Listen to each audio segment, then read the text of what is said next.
What's up, YouTube? It's Mr. Grind to Shine coming to you with my initial video. Want to give you the game on my 20-year journey as being an entrepreneur, particularly in the Triaxle Dump Truck Business down here in Louisiana. It's been a remarkable ride, but we ain't done yet. But we just want to share with you how it's been good and life-changing for me and my family. Without further ado, because I don't want this to be a long video, coming out of high school, family had a business, was a furniture business. I started working in there part-time, half a day after I would get out of school. But my goal was to be a lawyer. I was going to go to Southern University, Baton Rouge, be a lawyer. I had passed the ACT, thought that was my life journey. But one day my uncle spoke to me. He said, "Hey man," he said, "I don't know why you going to school. You're sitting on a gold mine right here with your mama." And so I got to thinking about that, and I decided to go into join the family business when I got out of high school. Well, unfortunately, fortunately, working in that gave me an affinity for business. There were days that I would be running the store myself. There were even a couple of times where the whole week I ran the store. And so I began to like it. It began to fascinate me, all the ins and outs of conducting business, satisfying customers, all that good stuff. And so unfortunately, a few years after, things took a downturn and we had to shut down the family business. And so at that point, I had to go get a job, went to Louisiana State Penitentiary at Angola. Started working there as a security guard at 19 years old. Went in, grind, work hard. It was 12-hour nights. Stayed there about 3 years, began to be a little frustrated. Was trying to get on days. They kept giving me the runaround about being on days. I got tired of those nights.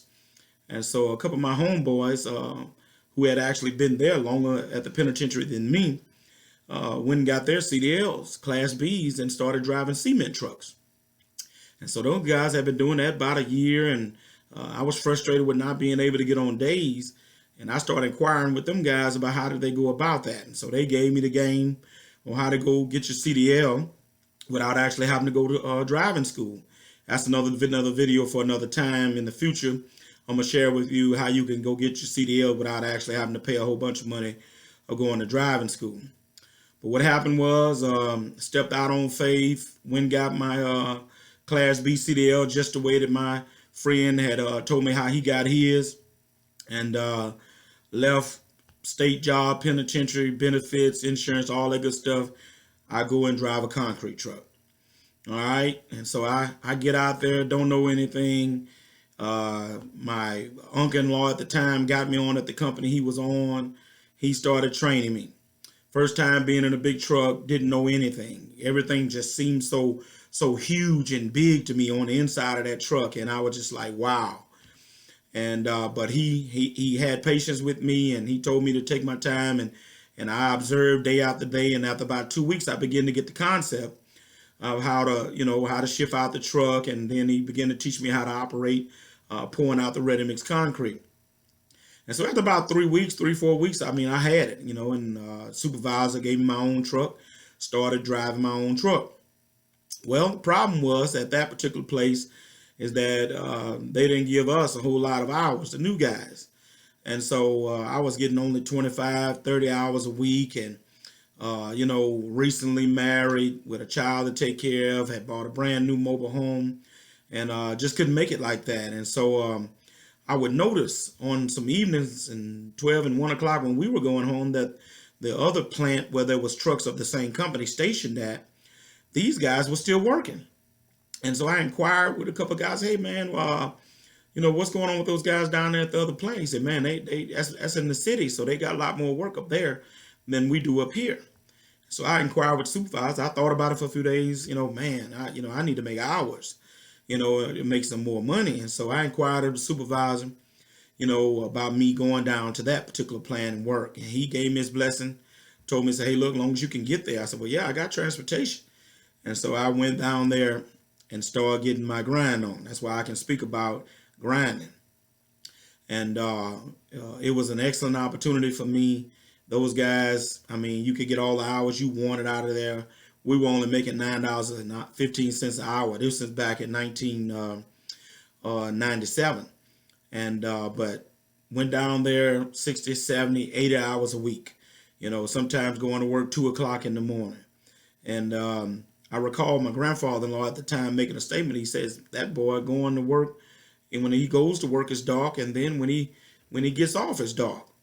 And that really struck me how I was grinding hard like that, and other people were taking notice of how the hours and long hours and days I was putting in.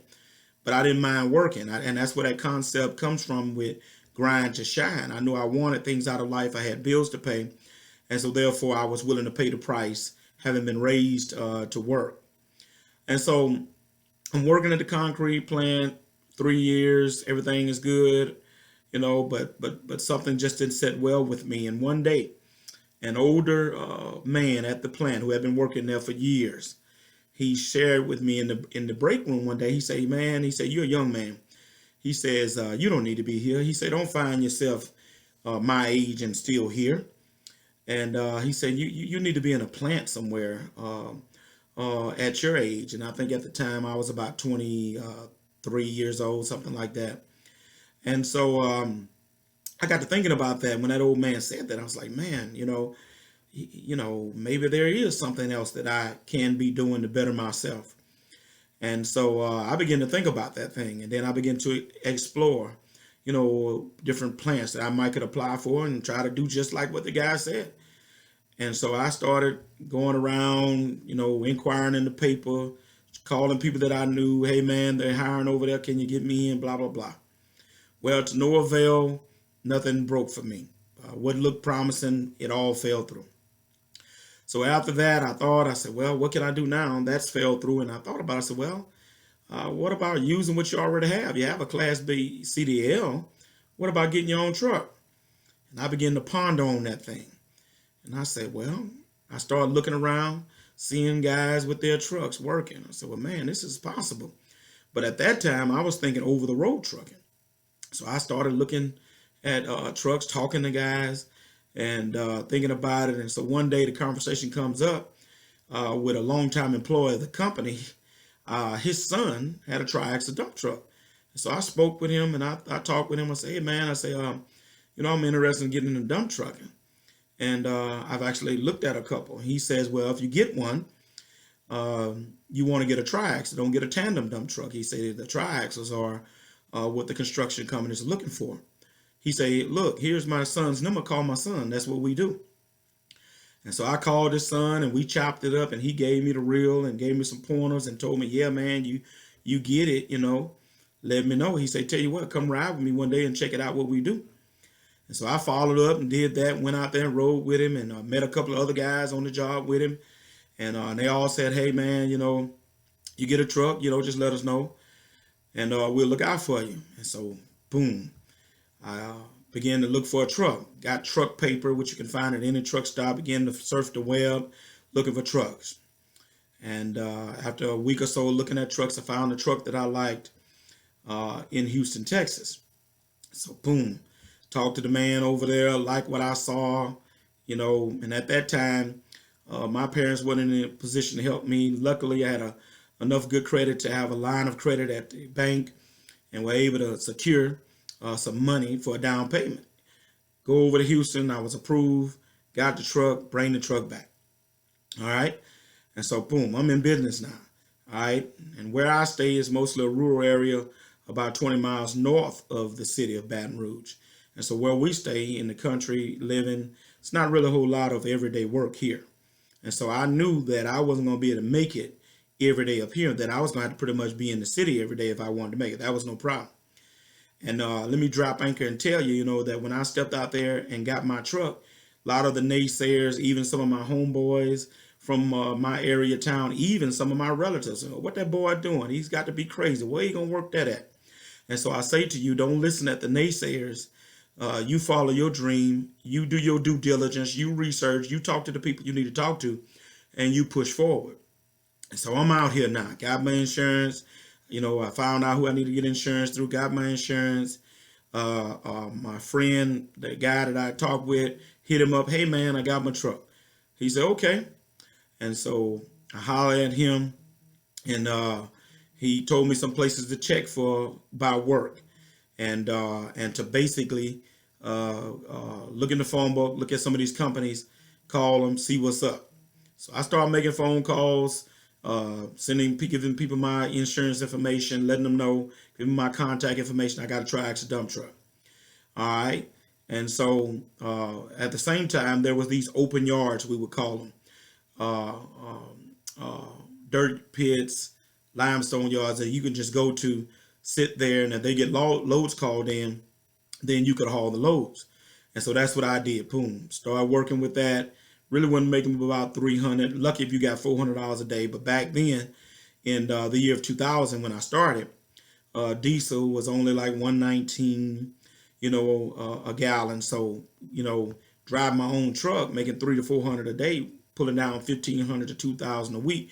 I was making it pretty good. Wasn't no big deal. I could feed my family. I could make it, and I'm out here now. All right, and so started doing that. Started networking with some of these other guys that we would talk to, sitting around on the yard waiting for loads. Network with these guys. I had got cards made, giving guys my cards. And one of the key things I'll tell you was a turning point for me is that when I was making these loads for the limestone company, I would often run across these other contractors on jobs and stuff. I was giving them cards. And next thing you know, down the line, some of these companies start calling. Hey, we got your card 3 months ago. Are you available? Yes, boom. And so then business picked up. But I will share with you, you're going to have some moments where you may even second guess whether or not this was something you were supposed to do. I never forget, maybe the second or third week. There was a week I only had like one day of work in, and I remember laying in the bed thinking about the fact, have I messed up because things aren't looking good. But it was just a moment because I am a religious guy, so I got to praying to God, hey, God, open some doors. And no sooner than the next couple of days, phone begins to ring, and boom, I'm back working. And so there I go. I'm out here, and I just begin to grind it out. Daylight to dark. If it was on Saturdays and Sundays, we did that. If it was night work, we did that. If it was towns and cities 60, 70, 80 miles away, I did that. Whatever it was, I was willing to pay the price to set up a good foundation for my business. And that's a word for somebody right there, that you got to be willing to do whatever it takes, because you got to remember, this is for you. This is not for anybody else. And you ought to be willing to do anything so that you can be satisfied and that you can make it. All right. And so here I am in the business. All right. And things are going well. And I begin to want to scale up, and when we say scale up, we mean, get another truck, right? Well, the key to that is, do you have another driver? Do you have enough work to support another truck? Well, at that time, things began to pick up real good for me, and I could. And so I scaled up, got another truck, employed my cousin. He came and drove my first truck. I drove the new truck, bought my first brand new truck from the Mack dealership, right? I think that truck was $93,000. All right, let me drop anchor right there and say that there's a such thing as credit, but there's a such thing also as truck credit. And by paying that first truck off, I was able to get truck credit. And so I'm out here now. I got 2 trucks, boom, running. All right, kept that truck a year, bought a third truck, began to employ another driver to drive that truck. So at this time, I'm running 3 trucks, and I've only been in business like 5 years. Things are going well. Business has been great. All right. At this time, I think I filled out paperwork, became a minority contractor through the state, networking real good. Everybody knows me. I know a lot of people. And what I found is as I went along the journey, work began to fall in my lap just by word of mouth. Or when people see your work ethic and see what you're trying to do, they begin to call. You got decent equipment. They want decent equipment on the job. And it just began to work out for me. All right. And so that's how we started. That's how things happened for me. I certainly would not get off this video without giving credit to God for having been the one who really opened the door and made a way for it to happen. But I'm here to tell somebody that you can make it. You can be a great entrepreneur, whether it be in dump trucking, whether it be in over-the-road trucking, whatever it is. Do your due diligence, do your research, put God first.